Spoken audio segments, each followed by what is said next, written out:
If you've cycled in Groningen, then you've no doubt come across them. Traffic lights where all cyclists from all directions have green at the same time. If it's your first time encountering a traffic light like that, it can be a bit of a shock to the system, especially at rush hour. Cyclists criss-crossing seemingly willy-nilly. Is it insanity or organized chaos?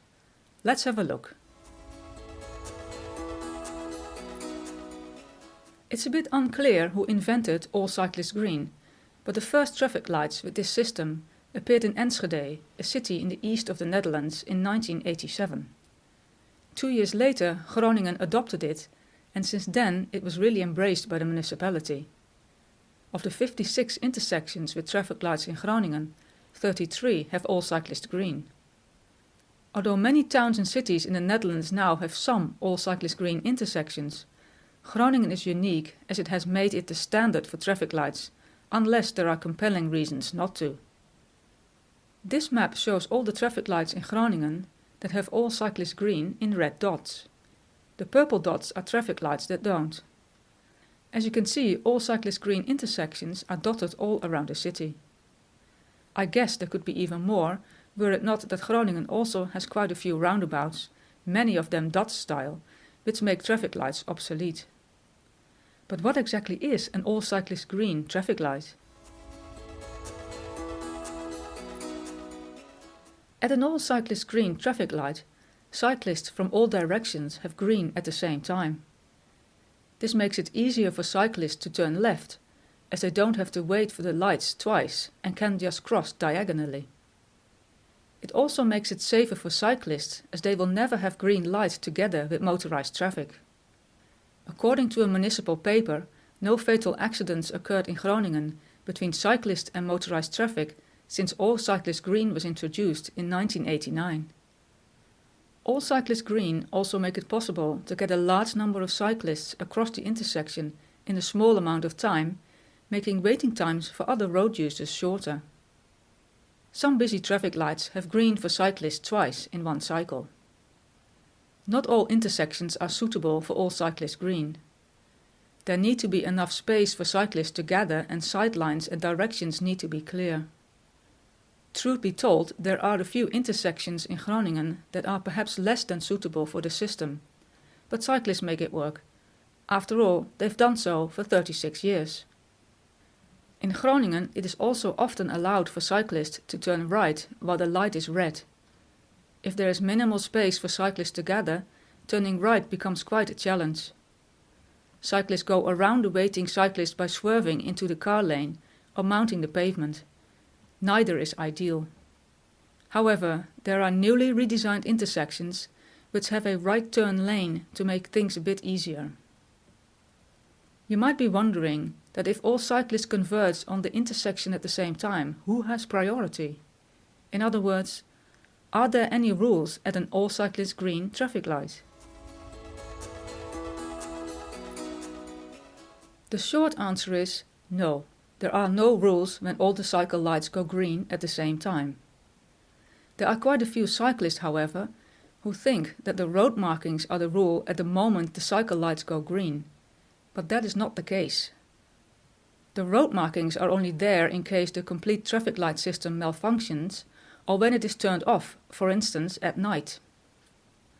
In those cases, the intersection becomes a normal traffic light-free intersection where standard rules apply.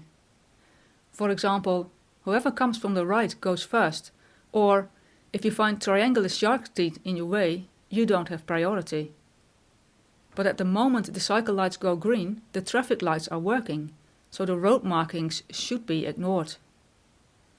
In this video, the woman on the left hesitates and stops at the shark's teeth. Other cyclists immediately take advantage of this and forge ahead, even though she's coming from the right. Because of this, the cyclists behind her are held up as well and have to cross quickly when the other cyclists are gone. So how do you survive an all cyclist green intersection?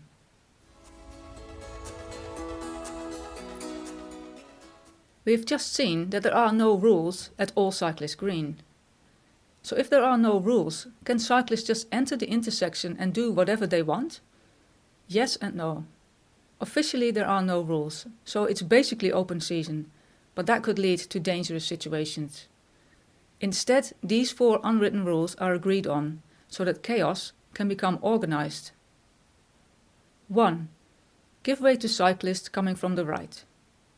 They still have to make it across the intersection, so give them the opportunity to do so before the motorised traffic lights go green. 2. Make clear what your intentions are. If you turn right or left, indicate with your hand that you intend to do so. If you are turning left, make sure you are already on the left-hand side when gathering in front of the red light. That way you don't unexpectedly cut in front of cyclists who go straight on. 3. Don't go too fast. You might be in a hurry or on a faster bicycle, but it doesn't hurt to take 5 seconds longer to get across the intersection. 4. Make eye contact with other cyclists, and perhaps wave your hand to show them that they can go first. In other words, just work together to make sure this jumble of cyclists gets safely to the other side of the intersection. Keep an eye out for each other and don't be rude. The all-cyclist green traffic light might sound like heaven, but is that true? It is known that especially older cyclists find the system a challenge. Their reaction time is slower than when they were younger, and they might get a bit frightened when cyclists come at them from all sides. There is no easy solution for this, especially in a city like Groningen, where all-cyclist green intersections are everywhere. It's a bit of a double-edged sword.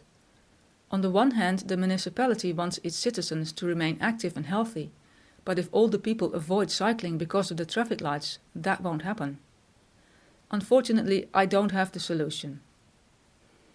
Other cyclists who might get confused are the ones who are new to Groningen, like visitors from other parts of the country, tourists or first-year students. While visitors and tourists might not be in Groningen long enough to get used to all cyclist green intersections, students usually embrace the system very quickly and become pros in no time. So here's some suggestions for people who are planning to visit Groningen by bicycle. First of all, when getting to an intersection, know in which direction you want to go and just go with the flow when the lights turn green. Secondly, if you feel really unsure, just get off your bike and watch the intersection from the pavement for a little while. It will soon become clear how it works, and with a better idea of what is ahead of you, rejoin the waiting cyclists. Thirdly, please enjoy this unique feature of Groningen's cycling infrastructure. It's part of what makes Groningen such a great cycling city that is worth a visit. I personally really like all cyclist green, although I have to admit that the first time I encountered an intersection like that after a long time abroad in York, England, I freaked out a bit when the lights turned green and normality seemingly turned to chaos. But I soon got the hang of it, and whenever I am in a city that doesn't have all cyclists green, I often get annoyed waiting at traffic lights, as they seem cumbersome to me now. I guess it's all in the eye of the beholder. To me, all cyclist green might look like insanity, but I find that in reality, it is beautiful, organised chaos. I'm curious to hear what you think. Have you got experience with all cyclist green intersections? How do you navigate them? And if you've never come across one, do you think they could work in your town or city? Let me know in the comments below this video. Thank you so much for watching. Please give this video a like, and if you want to make sure never to miss a Cycling Groningen video again, hit that subscribe button. And don't forget to keep cycling.